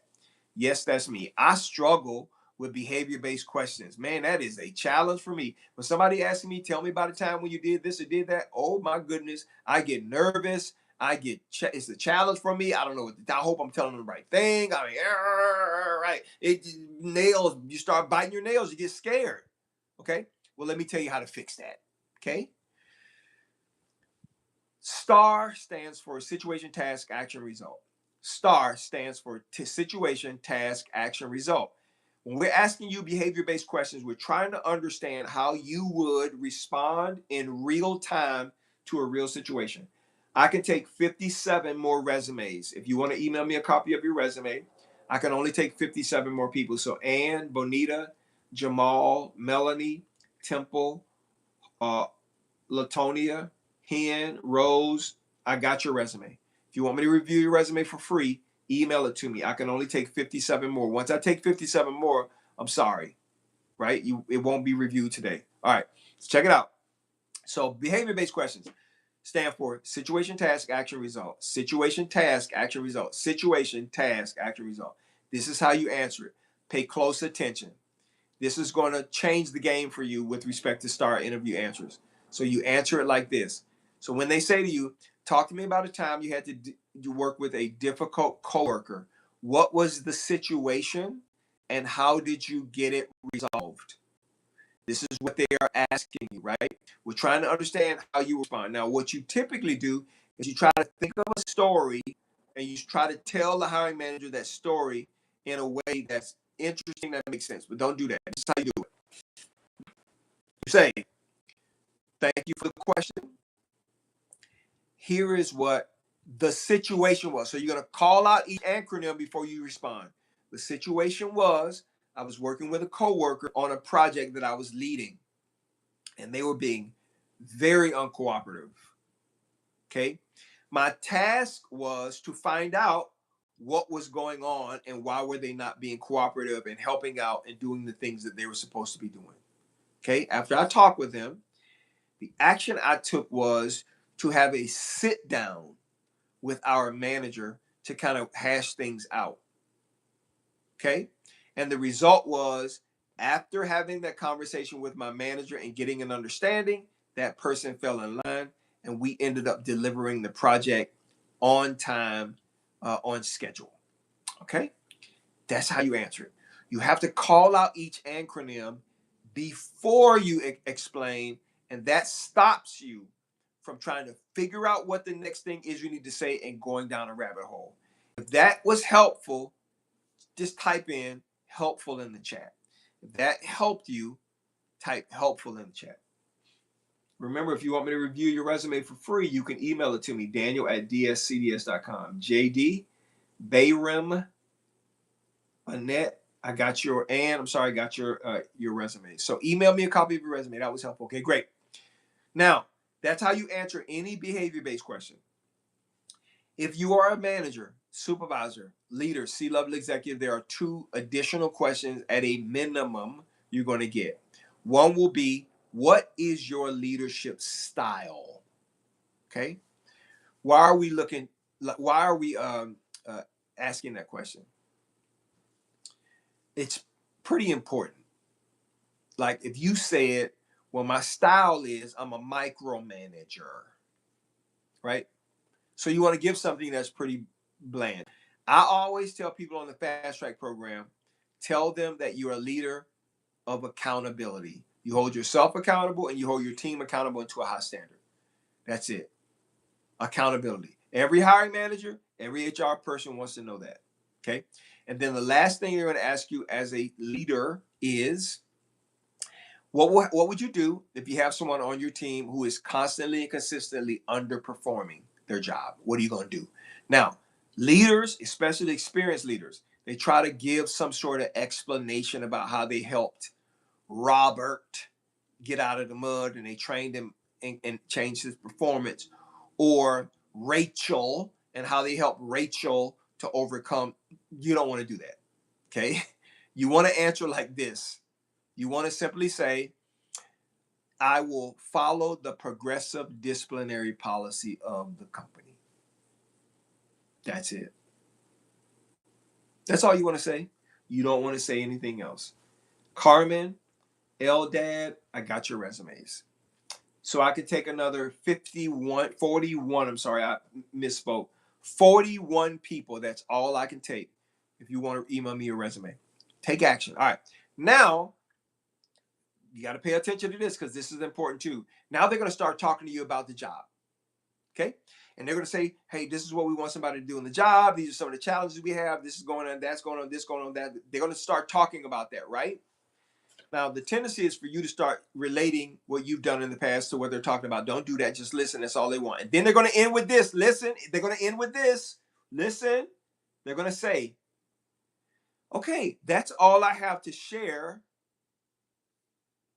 Tell me if you've ever gotten this question. Do you have any questions for me? Type yes in the chat if you've ever heard that. Do you have any questions for me? That's all I have. Do you have any questions for me? Type yes in the chat if you've ever heard that. Okay, everybody's typing yes, yes. Everybody asks yes, yes, yes. My goodness, yes, yes, yes, yes, yes, yes. Everybody's saying yes. Now, I want to ask you one more question. When they ask you, do you have any questions for me? Do you actually think they want you to ask questions? And how many questions do you typically have prepared to ask? Answer that question. How many questions do you typically have ready to go to ask the hiring manager? Type it in the chat. Tight says, I have 3 questions. Rock says 2. 2, 3, 1 or 2, 2, 3, 2, 1. Few questions, at least 2. I asked 2 questions. 1, 2 questions, at least 2. Everybody, 3 questions, 2 questions. Everybody's asking questions. Guess what? When they say to you, do you have any questions for me? They don't want you to ask questions. That's just a close. They're not asking you to ask questions. They're saying, I am done with the asking interview questions and explaining what I have. I am closing the interview because I have made my decision. and you reopen the interview by asking all of your highfalutin questions. They don't want you to ask them questions. They don't. You think by asking them questions, you're showing them that you're interested. No, they already know you're interested. You came to the interview. You don't have to sell yourself. You don't have to prove anything. They have made their decision. When they say to you, I'm done, do you have any questions? They have already made up their mind if they're going to hire you or not. If you ask them questions, you extend the interview and you risk making them change their mind if they want to hire you. That's the truth at every level. I work with a guy. He's on my monthly coaching program. He's the number one C-suite executive in the Department of Transportation for the federal government. And he struggles with this exact same thing. He says, man, I've gotten feedback after my panel interviews, and what you're telling me right now is exactly what they told me. Yes, it's true. It's for every level. Nobody wants you to ask them questions, man. They don't. They're telling you the interview is over. Thank you so much for coming. I made my decision. Do you have any questions for me? And there you go, asking all of your highfalutin questions as proof that you're interested in the job. And most people get all the way to the finish line and lose it by asking questions. I bet you didn't know that. Now, check this out. Let me explain to you the danger of asking the wrong questions. Check this out. If you ask them a question that they don't know the answer to, how do you think that makes them feel? Type it in the chat. If you ask them a question they don't know the answer to, how do you think it makes them feel about you? How do you think it makes them feel about you? Yeah, frustrated, intimidated, right? Less than, you are know-it-all, right? That's what they're thinking. They don't like it. Hiring managers don't like it. So you could be totally qualified, get all the way to the interview, end of the interview. They're trying to close and get you out of there because they're making a decision. They want to run into my office and tell me I want to make this person an offer because I enjoy the interview. And you're asking questions extending the interview. All right, now check this out. I said you shouldn't ask any questions, but there's one question you should ask. Now, I want you to pay attention to me. I always tell people only ask this one question. It is not for the hiring manager. It's for you. You have to ask this question because it's for you. Now, be honest. Have you ever finished an interview and thought you crushed it, and 3 days later, you got a rejection notice? Type yes in the chat if that has ever happened to you. Yes, people are typing yes. Yes, yes, yes, yes, yes, yes, yes. That's because you did not ask this one question. Okay? You should never leave an interview and not ask this one question because the hiring manager's response will tell you that they either are going to make you an offer or they're not going to make you an offer. And I'm going to tell you how I know. I have a requirement for every hiring manager to tell me within 30 minutes after their interview if they are thumbs up or thumbs down about you.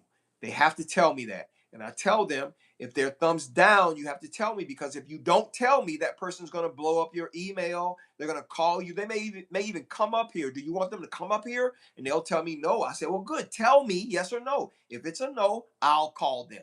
Okay? Don't worry about it. They're not going to call you. I'll handle it.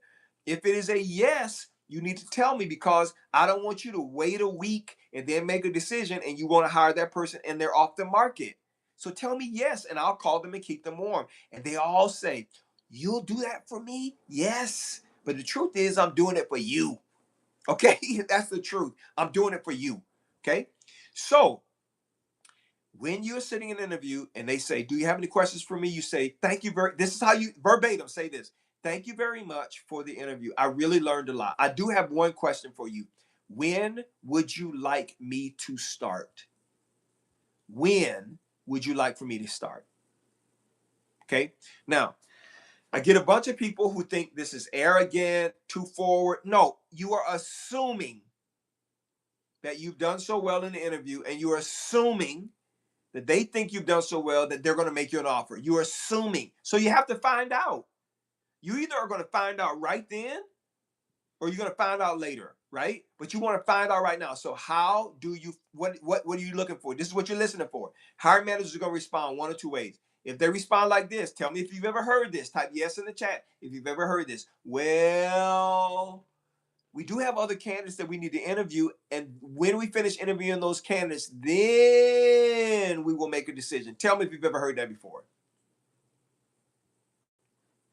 Type yes in the chat if you've ever heard that before, that response. If a hiring manager responds like that, they are telling you, I'm not going to make you an offer. That's what they're saying. That's why you got to find out.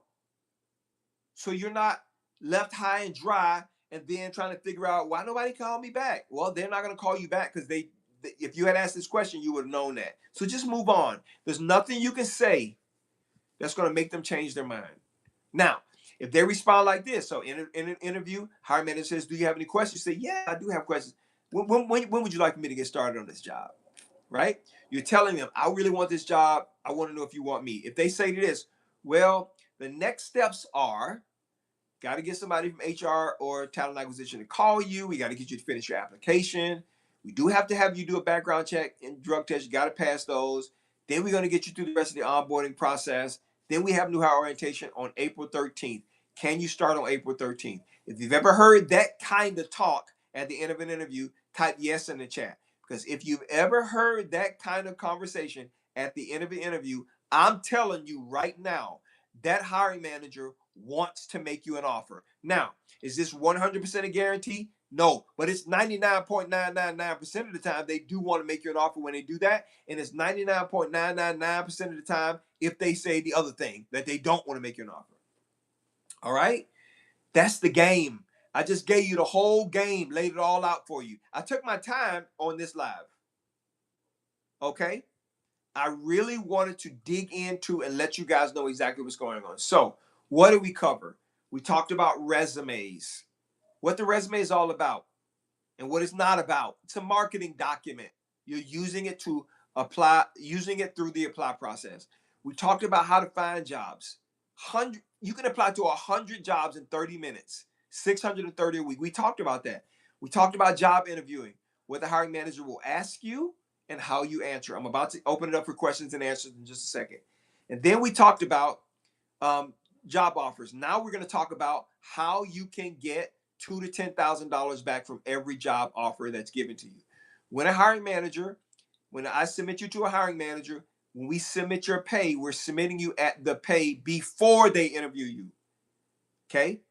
So when I make an offer to you and tell the hiring manager that you want to accept the offer, I always add $2,000 to $5,000 to what we originally talked about and ask the hiring manager if that's okay. And the hiring manager, if they can make the decision on that additional $2,000 to $3,000, they're going to tell me yes.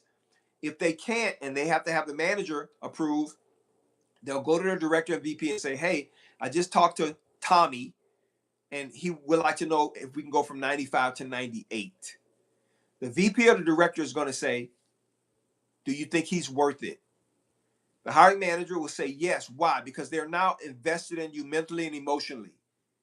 Okay? And they'll come back to me and say, yeah, Dan, we could do 98. Lock it down. So I'll go call you and say, hey, we originally talked about 95. Now they say they could do 98. Will you take 98? If I send you the offer letter right now, will you e-sign it? You say yes. Okay?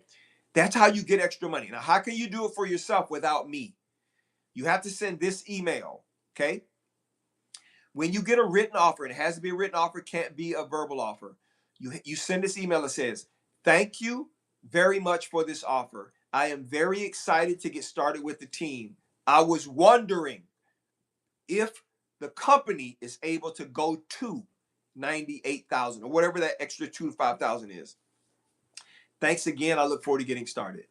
You're telling the hiring manager you're ready to accept the offer. You're asking kindly if they can go an additional 3 to 5,000. They say yes, you got an additional $3,000 to $5,000. It works 98.99% of the time. If you don't get the full $5,000, $7,000 in additional, as long as it doesn't exceed the max, they may give you half of it, but you're still going to get $2,000 to $3,000 more than what you would normally get if you don't ask that question. I ask that question when I am presenting a person's offer 100% of the time, bar none.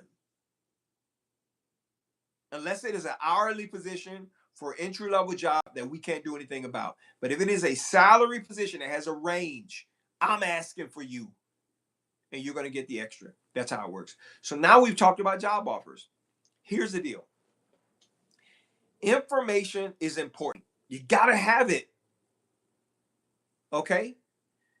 But information without action is a waste of time. Having the information but not doing anything with it, it doesn't change your life. This information will change your life and your career if you take action, right? Many of you, I get emails all the time. Daniel, you talk about the fast track program. Please, what are you talking about? My fast track program is my 30-day program. You don't have to jump on it, but I'm just telling you because the world asked me about it. It's a 30-day program where I walk you through hand in hand, me only. That's why I only take so many people. 10 people a month is all I take. I walk you hand in hand through that 30 days. I do your resume. I do your LinkedIn profile, just like Ron. I do all of your interview prep before every single job. And you meet with the group every Monday. Okay? And I walk you through everything that's going on so you understand how to make it happen. The average person on my fast track program will get a job offer in 22 to 28 days. Okay? Somebody asked me earlier who signed up. What happens if I don't find a job in 30 days? I still work with you at no additional charge. Okay?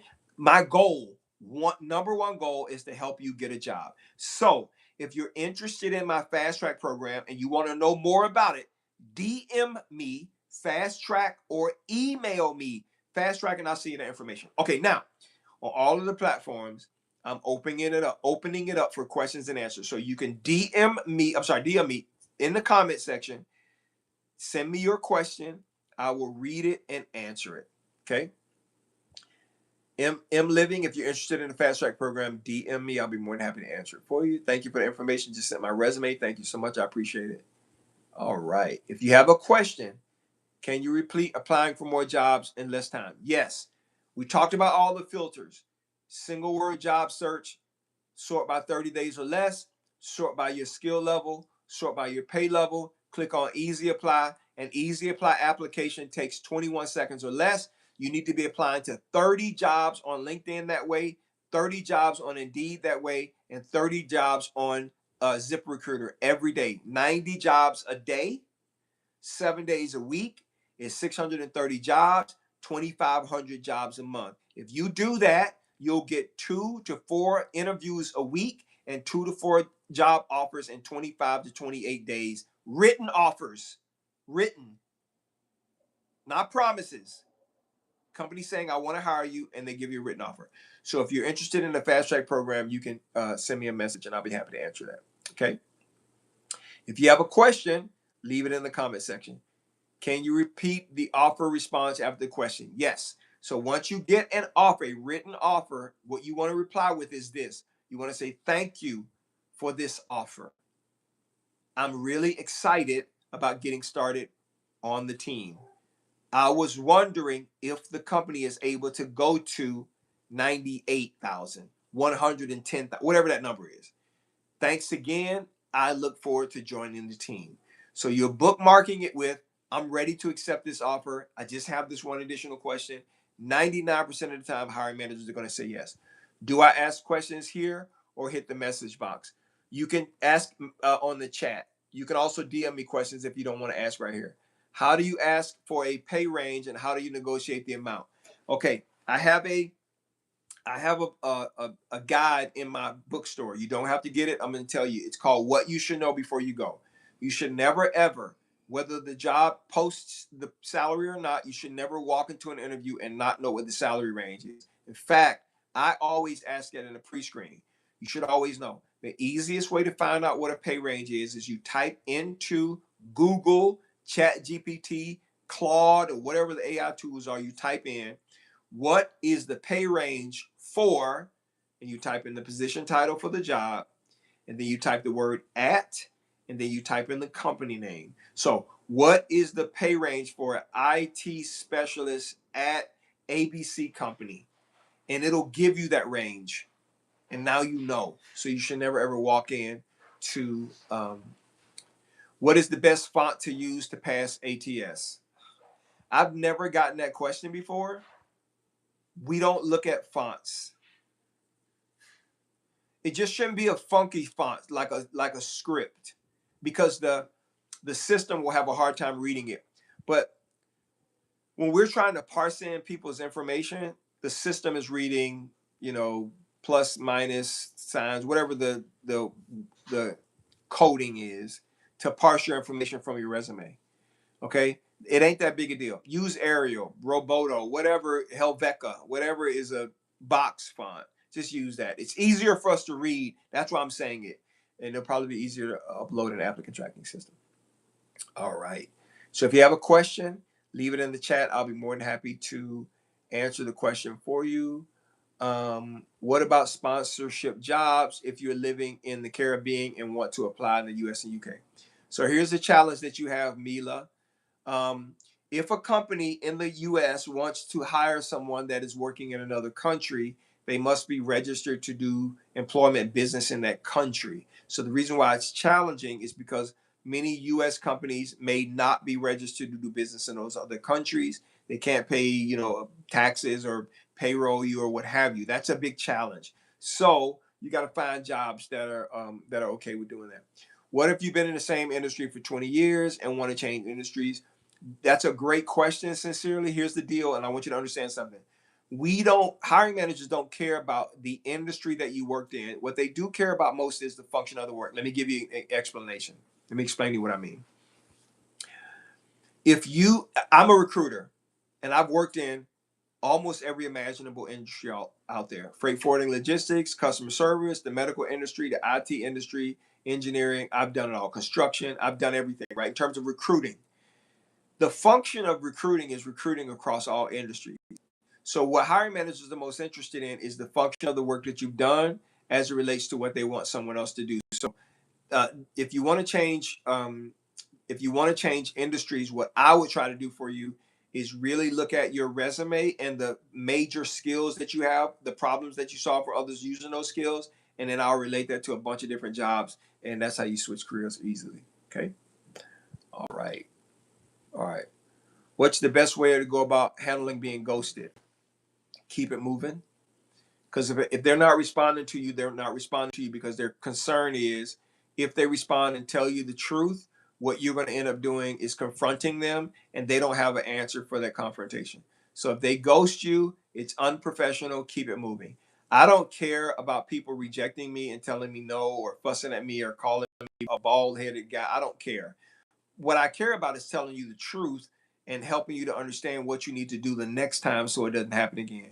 But a lot of people are not like that. Should you add your resume to the last job you were terminated from? Yes.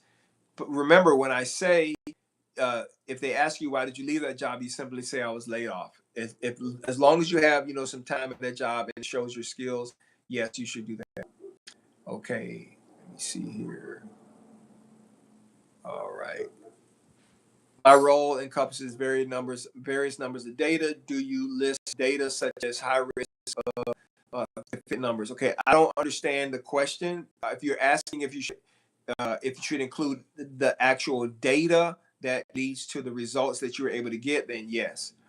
Joe Naomi says yes. How to ask about supporting benefits, i.e., leave and pay and vacation and health and insurance. Um, Most hiring managers don't know all of the ins and outs about those things. I can tell you that much of that information you can find if you just Google it or Chat GPT it. You can ask about those things, but you won't learn about those things really until you get to the offer phase. In fact, I tell people make sure it's added onto their offer. Okay. All right. Do you think ageism is a thing in many industries, and can it be used to discriminate? No, I do not think ageism is a thing. I think that the issue that people who think ageism is a thing is they are misaligned. So a good example would be If I try to apply to a junior recruiter job, no one will hire me for junior recruiter, because here's what they're thinking. Man, you have 36 years experience at every level of talent acquisition. And if I hire you for this junior recruiter job paying $40,000 a year, the moment a director job comes along for talent acquisition, you gonna leave me. That's what they're thinking. So it's not ageism, it's a misalignment. So I tell people, if you're a senior level person, if you have a ton of experience, what you want to do is you want to apply to jobs that are aligned to your expertise. So you're not dealing with this. So I don't think ageism is a thing at all. Okay. Let me see here. Should resumes be visible for all recruiters? Yes. It's the only way we find you. I want to change my healthcare resume to truck driver, but I do not have much experience. Okay, so this is actually a great question. So check this out. If you decide you want to go from the healthcare industry and now you want to go into truck driving, let's say you have your CDL, how do you successfully transition? Okay. The only thing you have as proof that you can get things done is your truck driver training. Okay. So this is what you're going to do. You're going to front load your resume with all of your truck driving expertise, and you're only going to your healthcare stuff. You're just going to put down you worked at this hospital as a patient tech and this hospital you're not going to put down duties and responsibilities, those things, because it's irrelevant. The more you put on your resume about unrelated industries, the more our eyes go to it, and you don't want that to happen. So you only want to put down, I was a patient tech at ABC Hospital, I was a patient tech at CZC Hospital, I was a patient director at so-and-so hospital, and that's it, right? And then the rest of it above that, you want to put all your truck driving expertise. All right, that's how you want to do that. Should resumes be visible to all recruiters? We talked about that. I've been applying to City of Toronto jobs, personal support workers, no response. So city jobs, government jobs, they typically have a lot longer timeline. Could be anywhere from 8 weeks to 12 weeks, sometimes a little longer depending on the job. I'm going to tell you how you break through though. So you're going to have to, like I tell people, if you're in a city and you're applying to a city job, put on your suit and tie or whatever you're going to put on, your golf shirt or whatever. Get in your car after you've applied, wait 1 week, and go knock on their door. Hey, I'm unsure about the process, but I applied for this job. Who do I need to talk to? You need to go up there, right? And hopefully it forces them to look in the system and find you at that moment, and then they can talk to you about the process. All right. I sent a resume. I mentioned I want to change industries and get in a management role, get a management role in my current job. I can help you with that for sure. Right. We'll position it. Um, Let me see here. So somebody said in this question, an example would be servicing individuals who live at high risk areas, case management claims. I don't know what your question is, that girl, because I need to read it. Read it more. Lisa says, "I'm 60. Congratulations, you live six scores." Right? I'm 61. I don't have an issue getting a job. Trust me. If I try to get a entry level or junior level recruiter job, no one's going to hire me. But when I apply to director, VP roles, I get all kinds of calls. Okay, so let me help you. You can get on the fast track program, or you can call me. I can help you. Doesn't matter. One on one, all that. Let me see here. What's the next question? How do you overcome ageism? Frustrated, retired, forced out of first 40-year job. Ageism is really not a thing. You're just not applying to the right jobs. I promise you that. It's not. Resume sent. Thank you so much. Is it best to use bullets when listing your duties, responsibilities, or paragraphs? Never use paragraphs, ever, ever, never. We're not going to read paragraphs. Use bullets. And in those bullets, make sure you have quantifiable numbers, percentages, because we look at numbers and percentages to give us an understanding of what we need to be reading. That's all we look at. We do not look at all of the rest of the stuff that you have. I've serviced hundreds, what does it say? I've serviced hundreds of individuals in high risk areas, and I currently help 40 to 60 a day. Okay. Should you add all of your job history on your resume? Is it essential? If you're a senior person, 20 years is good, right? Whatever you've done for the past 20 years, we're usually not going to go back past that, right? Too many things have changed. So 20 years is good. I would say that's the max. You mentioned earlier how we should show how we made an impact. Yes, numbers, percentages, revenue generated, cost savings, how many boxes you've grown, how many computers you serviced, how many people you supported, how large a payroll were you responsible for running every 2 weeks. Those numbers and percentages are the things that attract our eyes to your resume to help us to understand that you are a fit for what we're looking for. All right. Let me see. I just did it myself. This service for the city. Okay, I sent you my resume. If a company asks for a reference, but a former supervisor may be malicious, should you use other references? Yes. Never ever submit a reference that is not going to say anything good to you. Let me explain something to you. We know references are phony baloney. Most companies have those references. We want people to do references because it checks a box. But no one in my 36 years has ever given me a reference that did not say something good about them. So don't give them somebody who's going to say something bad about you. All right. If you want me to review your resume, remember, email it to me, daniel@dscds.com. I'm looking at the counter. I can only take 13 more people. So if you want me to review your resume for free, I'll review your resume today. So you can know, man, I need to tweak this, change this, or whatever. Now, there is an option in there for me to do it. And you could make a decision if you want to. If you are interested in knowing more about my fast track program, just send me a DM or email. All you gotta do is put in the subject line fast track, and I'll send you the information, and then you can make a decision about what you want to do. I only have a couple spots left on my fast track program for Monday, and then after Monday, it doesn't start again until May. All right. Thank you guys so much for joining live. I really appreciate it. I hope this was a blessing to you. I'm praying for your success. If you have any questions for me, send me an email. I look forward to working with you from now on. God bless you. All right.